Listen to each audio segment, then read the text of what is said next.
Hi, salamat sa patuloy na pagsuporta sa ating channel. Ang asawa kong tinitingala ng lahat. Ating subaybayan ang buhay ni Daryl Darby. Kabanata 4636. Mukhang komplikado ang ekspresyon ng mukha ni Prinsipe Oren. Hindi nito alam kung paano magre-react ng sandaling iyon. Sandali lang. Nang sandaling iyon, humakbang si Daryl paaban. Tiningnan niya si Empress Heidi, pagtapos ay si Wiz Immortal. Mukhang hindi naniniwala ang kanyang kamahalan at si Wiz Immortal na mayroong ganoong klase ng abilidad si Prinsipe Oren. Hindi sumagot si Empress Heidi. Walang nakitang reaksyon sa magandang mukha ng babae. Halos sumanghal lang si Wiz Immortal pero wala itong sinabi. Bahagyang natawa si Daryl. Tiningnan niyang maigi si Wiz Immortal. Kung ganoon, gusto mo bang sumama sa akin, Wiz Immortal? Mayroong naiiba at marangal na posisyon si Empress Heidi. Natural lamang na, hindi siya pupuste kay Daryl, kaya naman tanging si Wiz Immortal ang maaaring eye target ni Daryl. Isa pa, siya ang master ni Prinsipe Oren. Mawawalan din ng dignidad si Prinsipe Oten kapag natalo siya sa postahan at hindi na ito magiging ganoon kayabang sa hinaharap. Postahan. Sandaling nagulat si Wiz Immortal, mukha itong nasorpresa. Pagtapos ay kaagad siyang nagsalita gamit ang namumuhing tono. Anong gusto mong pagpustahan? Ngumiti si Daryl at tumingin sa kanya. Simple lang. Kapag nanalo si Prinsipe Oren sa hinaharap, kailangan mong magalang at mapagkumbabang yumuko sa harap ko sa tuwing makikita mo ako, kailangan mo rin akong tawaging master. Kapag naman natalo kami ay gagawin namin ang sinabi ng kanyang kamahalan, itatapon kaming dalawa ni Prinsipe Oren sa Sky Prison bilang kaparusahan.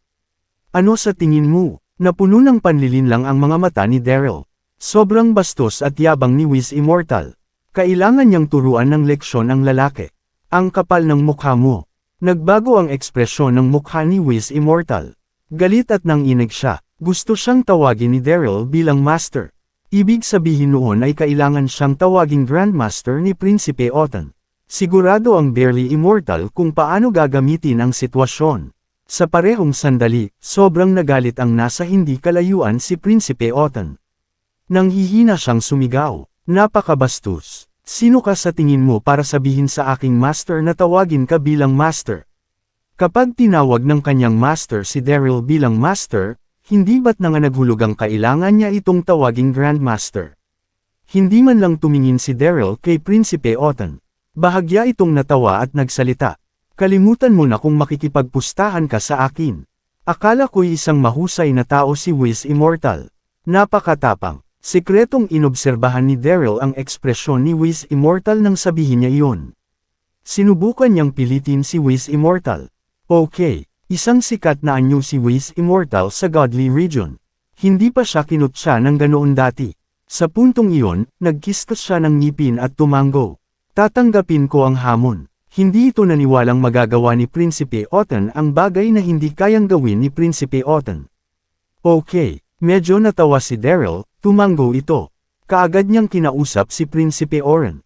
Maaari na kayong magsimula, iyong kamahalan. Mag-iingat ka. Nagsalita si Daryl gamit ang mahinang boses. Huwag kang mag-alala, sundin niyo lamang ang sasabihin ko. Tumango si Prinsipe Oren. Pagtapos ay, binuksan niya ang kanyang enerhiya habang nakatingin ang lahat at sinugod niya si Shakon. Inilabas ni Prinsipe Oren ang pendant na ibinigay sa kanya ni Daryl nang makalapit siya kay Shakon. Sekreto niyang ginamit ang kanyang divine power at binuksan ang internal na espasyo ng pendant, nilabas nito ang demon evil energy. Sa parehong sandali, dahan-dahan niyang nilapitan si Shakon at nagsalita. Huwag kang matakot, hindi kita sasaktan, nandito ako para tulungan ka. Nagulat si Wiz Immortal at ang iba pang mga opisyal. Tumayo sila sa kalayuan para hindi nila marinig ang sinabi ni Prinsipe Oren. Ang tanging alam nila ay kinausap nito si Shakon. Si Wiz Immortal ang unang bumalik sa wisyo. Hindi niya mapigil ang tawanan si Daryl. Nakaka-interes. Pakiusap, huwag mong sasabihin sa akin na ang solace yung itinuro mo kay Prinsipe Oren ay ang pakalmian si Shakon. Magkakaroon ba tayo ng ganitong problema kung naiintindihan ni Shakon ang mga kataga? Katawa-tawa. Tumawa rin mga opsyal. Naisip nilang tila pang bata ang mga pamamaraan ni Prinsipe Oren. Habang nagtatawanan ang mga ito ay nagbanggan ang demon evil energy na galing sa pendat at ang mabangis na enerhiya sumabog mula kay Shakon. Kaagad sila nagsigawan. Naging madilim ang kalangitan. Mabilis na nagtipon ang lakas na bagyong mga aura, tuluyang itong pumulibot kay Prinsipe Oren at kay Shakon. Hindi pa nakakita ang mga manunood ng kasing lakas ng bagyo na aura na hamarang sa kanilang paningin, komplikado ang ekspresyon ng kanilang mukha. Kabanata 4637. Naku po, mukhang may nangyaring masama kay Prinsipe Oren. Kasi naman, gusto niyang magpasikat. Naging sobrang bangis ni Shakon, paano niya ito mapapaamo? Kung gusto mong manisi, kasalanan ito ng walang kwenta niyang master. Nagpumilit siyang makipagpustahan sa Wiz Immortal. Siya ang dapat sisihin. Walang tigilang narinig nilang komento mula sa masa. Mukhang mayabang at natuwa sina Prinsipe Oten at Wiz Immortal. Puno rin ng kayabangan at kasamaan ang kanilang mga mata. Hindi naman sila magaling pero gusto pa rin nilang magpakitang gilas. Natuwa si Prinsipe Oten. Mawawala na siya ng kalaban kapag namatay si Prinsipe Oren sa mga kamay ni Shakon. Maaabot na niya ang trono. Mas lalo siyang naging masaya kapag iniisip niya ang tungkol doon. Sa parehong sandali, ngumiti rin si Empress Heidi. Tila may pagpuri niyang tiningnan si Daryl. Mukhang baliw ang barely immortal na iyon. Hindi niya kailanman naisip na itutulak nito ang sariling alagad sa apoy. Hindi na masama. Hindi na talaga masama. Pero kabadong napakagat ng labi si Prinsesa Sheila. Nag-alala ito at hindi mapakali. May mangyayari bang masama kay Prinsipe Oren? Hindi, magiging maayos ang kalagayan niya. Mabuting tao ang kanyang kapatid, walang mangyayaring masama sa kanya. Kasalanan iyon ng lalaking mayroong balbas. Nakakamuhil. Tinitigan ni Prinsesa Sheila si Daryl at pinagalitan ito. Kasalanan mo ito dahil sa ginawa mong pagpapakitang gilas. Dinala mo sa kamatayan ang aking kapatid. Hinding-hindi kita mapapatawad kapag may nangyaring masama sa kanya. Napakapilyang babae. Sumakit ang ulo ni Daryl ng sandaling iyon. Kinompronta niya ang babae gamit ang mahinang boses. Huwag kang kabahan, Prinsesa Sheila. Walang mangyayaring masama kay Prinsipe Oren. Hindi ako naniniwala sa'yo. Mukhang hindi makapaniwala si Prinsesa Sheila. Pinagdikit niya ang kanyang mga labi at nagsalita. Alam mo lang kung paano magsinungaling. Pagtapos ay mabilis na naglakad si Prinsesa Sheila palapit kay Empress Heidi. Puno ng pag-aalala ang magandang mukha nito. Mother Empress, pakiusap, magpadala kayo ng taong magliligtas kay Oren. Magiging huli na ang lahat kapag pinatagal mo pa. Sobrang lakas ni Shakon, paano matatalo ni Prinsipe Oren? Tanging si Empress Heidi lang ang makakapagligtas sa kanya. Sheila. Kumunat ang kilay ni Empress Heidi at nagsalita gamit ang mahina at tila na bigong tono. Wala ka nang pakialam dyan ka lang. Walang alam ang babae. Mother Empress. Hindi mapakali si Sheila. Gusto pa nitong magmakaawa. Subalit isang salita lamang ang nasabi niya nang bigla niyang inentala. Sheila. Humakbang palapit si Prinsipe Oten at pinagalitan ang babae. Bakit ka gumagawa ng eksena? Kapatid mo ako pero tinutulungan mo si Oren. Nakita mo kung anong nangyari. Gustong mamatay ni Oren. Sinong sisisihin niya roon? Galit si Prinsipe Oten. Mas gugustuhin niyang hindi magkaroon ng ganoong klase ng kapatid. Pero wala naman siyang pakialam dahil maaari siyang maging emperor kapag namatay si Oren. Hindi. Nag-alala si Prinsesa Sheila. Nagpadyak ito ng mga paa. Hindi mo maaaring gastuhin mamatay si Oren kahit na isa itong pastahan. Muling nagmakaawa si Prinsesa Sheila kay Empress Heidi. Nagmamakaawa ako sa iyo, Mother Empress. Utusan ninyo silang iligtas si Oren. Nagmamakaawa ako. Katamtaman lamang ang kapangyarihan ni Prinsesa Sheila. Kundi ay nagmadali na sana siyang lumapit para iligtas si Oren. Bahagyang nagbuntong hininga si Empress Heidi at nagkunwaring nagulat mapagpanggap itong nagsalata. Ayaw ko ring may mangyaring masama kay Oren, Sheila. Pero nakita mo kung anong nangyari, nagpumilit ang master ni Oren na kalabanan ang Wiz Immortal. Sinumpa niya ring kayang paamuhan ni Oren si Shakon. Kailangan nilang tuparin ang kanilang pangako dahil isa itong pastahan, wala rin akong magawa. Maging mabuti ka at huwag nang mangulit. Mukhang walang magawa si Empress Heidi, pero katunayan ay natuwa ito. Mawawala ng kakumpetensya ang kanyang anak kapag namatay si Prinsipe Oren. Paglipas ng 100 araw, aakyat siya sa trono bilang bagong emperor. Magandang bagay iyon. Nalagay sa desperasyon si Prinsesa Sheila. Hindi niya mapigil ang umiyak. Panipi, pakiusap Oren, huwag kang mamatay. Pakiusap, huwag kang mamatay. Naging komplikado ang ekspresyon sa mukha ng mga opisyal. Walang nagtangkang pakalmihan ang babae. Nakapili ng kakampihan sina Empress Heidi at Prinsipe Otton. Sinong maghahanapang problema? Kabanata 4638. Idinulot ni Barely Immortal at Prinsipe Oren ang kaguluhang iyon na tila ba gusto nilang magpakitang gilas. Wala silang ibang maaaring sisihin kundi ang kanilang mga sarili kapag may nangyaring masama. Nang sandaling iyon, sa bagyo, patuloy na nagbanggaan ang demon evil energy na nanggaling sa pendant at ang malakas na aura ni Shakon, nagdulot ito ng malakas na pagsabog. Nag-alala si Prinsipe Oren, nagsimulang mamawis ang kanyang mga palad. Pero hindi niya kinalimutan ang itinuro ni Daryl. Nagpatuloy siya sa pagsasalita, "Ako si Prinsipe Oren, Shakon. Nandito ako para tulungan ka. Kailangan mong manatiling kalmado. Pakiusap, kumalma ka." Habang nagbabanggaan ang mga enerhiya, hamina naman ang nagwawalang aura ni Shakon. Nang sandaling iyon, nagsimula rin itong maintindihan ang sinasabi ni Prinsipe Oren. Mahina itong human heal bilang sagot. Nang sumunod na segundo, dahan-dahang bumaba ang malaking anyo. Bumalik din sa pagiging normal ang namumulang mga mata nito. Hindi maipaliwanag ang pagkasabik at sayang naramdaman ni Prinsipe Oren. Gumana, hindi nagsinungaling ang kanyang master. Nang sandaling iyon, sa labas ng bagyo, hindi maganda ang naging pagngiti ni Wiz Immortal at humakbang siya palabas ng kalahimaikan. Nagbuntong hininga siya sa nakitang bagyo. Mukhang hindi nagtagumpay si Prinsipe Oren. Nakakaawa naman. Tiningnan ni Wiz Immortal ang paligid at nagsalita. "Makinig ang lahat, mayroon akong sasabihing makatwiran." Pinapatunayan ng insidenteng ito na tanging ang mga nakatadhana lamang na maging emperor ang maaaring makapagpaamo sa Shakon. Maaaring nabigurin si Prinsipe Otton, pero sinaktan lamang siya ni Shakon. Nangangahulugan itong siya ang susunod na emperor. Walang masasabi sa naging tadhana ni Prinsipe Oren. Nakita ninyo mismo ang pangyayari. Kaya naman tadhana ni Prinsipe Otton na makuha ang trono at italaga bilang emperor.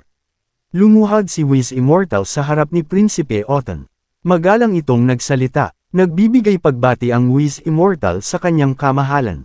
Sambahin ang kamahalan. Puno ng respeto ang ekspresyon ng Wiz Immortal, pero lubos din siyang nasabik at natuwa. Ang pagkamatay ni Prinsipe Oren at nangangahulugang hindi kailangan mangyari ng paglalaban na kanilang napagkasunduan. Magiging emperor si Prinsipe Otton. Ibig sabihin ay magiging master ng siya ng emperor, isang makapangyarihan at mataas na posisyon. Nagkatinginan ang mga opisyal. Nagulat sila. Hindi sila mangmang. Alam nilang ginagamit ni Wiz Immortal ang sitwasyon para tulungang makaakyat sa trono si Prinsipe Otton. Mayroong nangyaring hindi maganda kay Prinsipe Oren, pero gustong-gusto niyang makaakyat sila sa trono. Mukhang hindi naman tama iyon. Medyo mayabang din ang hitsura ni Prinsipe Otton. Bahagya siyang natawa at tinulungang makatayo si Wiz Immortal. "Master, pakiusap, tumayo kayo. Tulungan mo akong makuha ang trono. Sa hinaharap ay magiging isa kang master ng emperor. Salamat, iyong kamahalan." Natuwa si Wiz Immortal. Kaagad niyang pinasalamatan si Prinsipe Otton. Sikretong napasanggal si Daryl. Alam ni na Wiz Immortal at Prinsipe Otton kung paano gamitin ang sitwasyon, lalo na si Prinsipe Otton. Paniguradong halos mabaliw ito habang patuloy siyang nag-iisip tungkol sa pagiging isang emperor. Iyon nga lang, mabibigo sila. Tiningnan ni Wiz Immortal ang paligid at malamig na kinausap ang mga opisyal.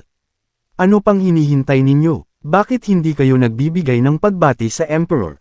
Napagtanto ng mga opisyal na hindi na mababaliktad pa ang sitwasyon, luluhod na sana sila at magbibigay pagbati sa bagong emperor. "Hindi pa ako patay. Sino ang posibleng yumako sa pagiging isang emperor?" Sa puntong iyon, narinig sa hindi kalayuan ang boses ni Prinsipe Oren. Napatingin ang lahat sa kanya. Kaagad na nang ibabaw ang katahimikan sa buong beast enclosure. Hindi makapaniwala ang maraming opisyal nang tingnan siya ng mga ito. Hindi namatay si Prinsipe Oren. Hindi nila alam kung kailan naglaho ang bagyo. Nakatayo roon si Prinsipe Oren, mukha itong normal. Wala itong natamong kahit isang sugat. Tahimik na humiga sa kanyang tabi ang isang malaking anyo. Naging sobrang banayad at maamo nito makikita ang malaking pagkakaiba sa pagiging mabangis nito noon. Gulat na gulat ang lahat. Hindi sila makapaniwala, subalit nakangiti si Daryl sa pagiging kontento. Kabanata 4639. Imposible. Nang sandaling iyon, kaagad na nawala ang ngiti sa mga labi ni Prinsipe Otton. Nagulat at nagalit ito. Paano nagawang paamuhin ni Oren si Shakon? Nagulat din ang nakatayo sa gilid na si Whis Immortal. Naramdaman niya ang panginginig ng kanyang utak. Paano yun nagawa ni Prinsipe Oren? Anong pamamaraan ang itinuro sa kanya ng Barely Immortal? Sa parehong sandali, kumunat din ang noo ni Empress Heidi. Kaagad na nawala ang kaninang masaya niyang mood. Komplikado ang ekspresyon niya nang titigan niya si Daryl. Akala niya'y sinadya ng Barely Immortal na ilagay sa kapahamakan si Prinsipe Oren para tulungan si Prinsipe Otton. Hindi niya inakalang mabubuhay si Prinsipe Oren at matagumpay nitong napaamo si Shakon.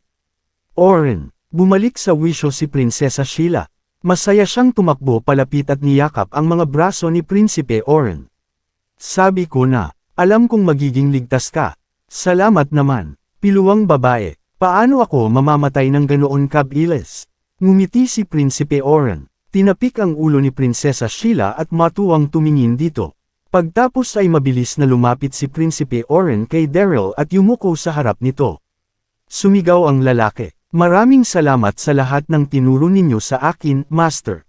Maraming salamat sa iyo. Nagawa kong paamuhin si Shakon.